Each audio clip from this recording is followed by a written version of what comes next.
Governor Peter Mbah of Enugu State has forwarded an executive bill to the State House of Assembly aimed at curbing criminal activities linked to native doctors, herbalists, and similar practitioners. The proposed law, titled Maintenance of Internal Security, Vigilance and Order, seeks to outlaw money rituals, locally known as okite, as well as criminal bulletproof or charms, commonly referred to as odeshi. It also prohibits the illegal occupation of forest and properties for criminal purposes. Under Sections 3(1) of the bill, all individuals offering spiritual services in the state, whether as native doctors, herbalists, spiritualists, chief priests, diviners, or seers, must register with a designated state ministry, department, or agency. Failure to comply with the registration requirement will attract a fine ranging from 1 million to 5 million naira, a 2-year prison term, or both. Section 15 of the proposed legislation provides any person who, under the guise of spiritual or traditional practice, including but not limited to the practices commonly referred to as okite, SNY, or any other mystical or ritual name or form, administers or causes to be administered any charm, substance, or object on or for another person for the purpose of invincibility and other forms of protection to facilitate the commission of any criminal offense or acquiring wealth or benefits by supernatural means outside any lawful means of livelihood, commits an offense and is liable on conviction to imprisonment for a term of 6 years or to a fine of not less than 5 million naira, or both. Any person who falsely claims to possess supernatural powers or misleads the public into believing so for the purpose of gaining reward or influence, whether financially or otherwise, commits an offense and shall be liable on conviction to imprisonment for a term of 3 years or to a fine of not less than 3 million naira, or both. It further provides that where a person claims spiritual powers under the law, the burden lie on such a person during investigation to provide reasonable proof of the purported supernatural abilities claimed. In the same vein, Section 16 prescribes 6 years of imprisonment or a fine of 5 million naira, or both, against anyone who uses or knowingly permits the use of any religious place for the commission or facilitation of a crime, in addition to sealing off the facility pending the outcome of investigations. Section 17 stipulates that any person who performs, facilitates, demands, directs, or participates in any ritual or traditional practice involving the use of human parts, or who causes another person to do so, commits an offense and shall be liable on conviction to imprisonment for a term of 20 years without the option of a fine.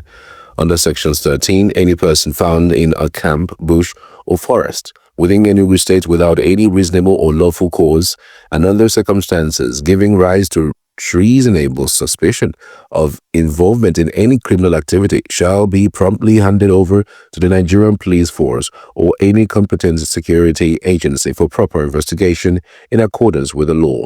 On the use of forest and property for banditry and kidnapping, the bill proposes any person who owns, occupies, or has control over any land or building, whether located in a forest or elsewhere, and knowingly allows it to be used as a camp, hideout, or base for kidnapping, the unlawful detention of victims, the collection of ransom, or for any other activity connected to kidnapping or banditry, commits an offense and is liable on conviction to imprisonment for a term of 20 years without the option of a fine.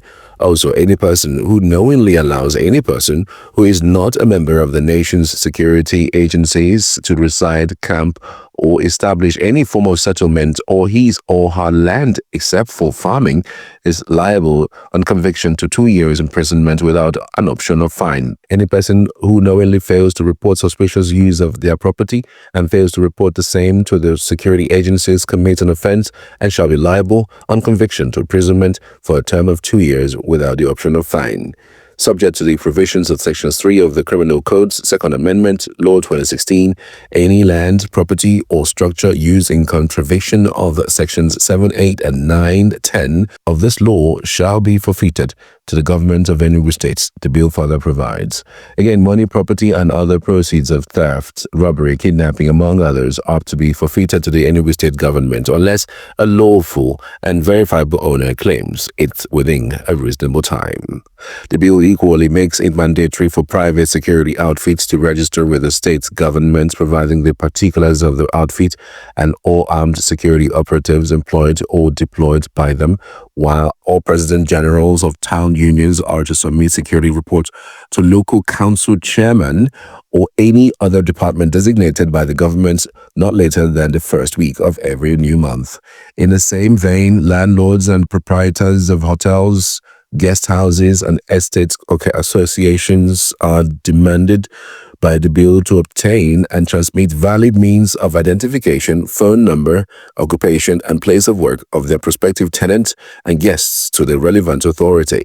Proprietors of hotels and other lodging facilities shall install a surveillance camera within public areas to record and submit records of activities to relevant authorities. Penalties for contravention of this provision range from a fine of not less than 500,000 naira for landlords to 1 million naira. Let us know what you think about this latest development on the executive bill by the Enugu State Government submitted to the State House of Assembly for ratification. Subscribe, like, and share this comment for all of the content you would love. Thanks for watching. So now it's crazy how this story mill keeps popping up, especially kidnapping.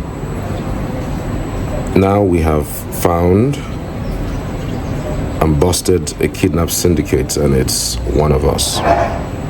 And the story is not as loud as it should be. It's so unfortunate that somebody of that capacity who has built that mansion in that locality, who acts like, you know, a Dibia, who should be in for some good, we now found out that he's into actual ritual. And how a little girl busted the syndicate. Thank God for this. Thank God for this particular revelation. And I hope that it continues. It continues because most of the time we have always pointed our hands towards Fulani headsmen, even though I know that they play a part of the role of kidnapping, but it's not all of it. That's the truth. It's not all of it. But having said that,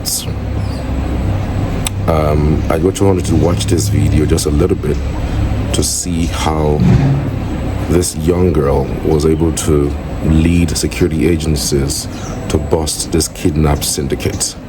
It's so unfortunate. It's so terrifying.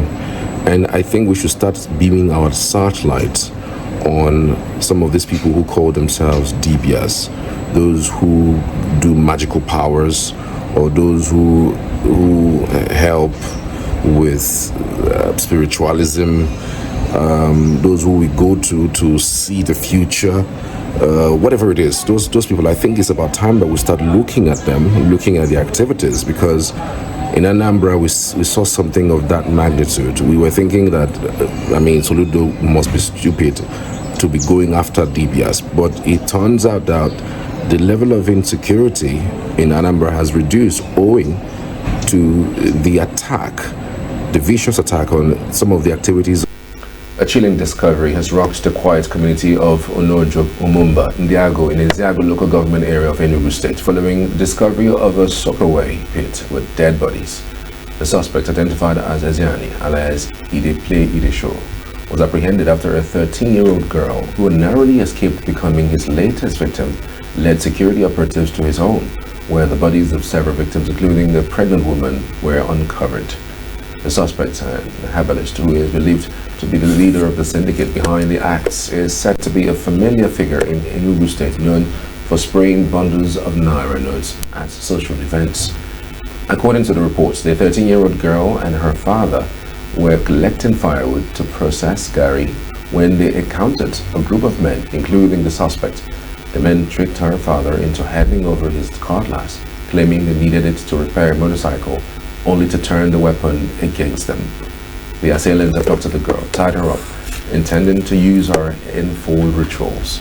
The chairman of the local government, Chukwudi Ozueluba, led a team of security operatives to the area where several arrests have been made. President Bola Tinubu has appointed governing councils for the University of Abuja, the University of Nigeria, Nsukka, and Nnamdi Azikiwe University, Awka.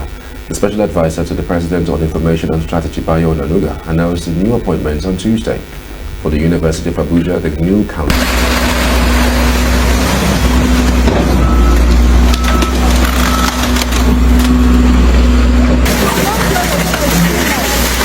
My this thing is getting it.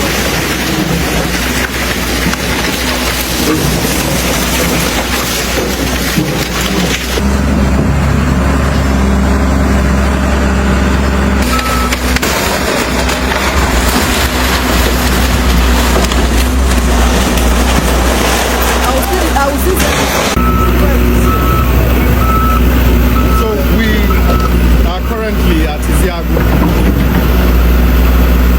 We are the shrine of the kidnappers as well as the ritualists. So this is where they keep victims. And today they were busted. I'm here with the local government chairman of Iziagu, Honorable Peter Mbah, inspecting the work as directed by His Excellency.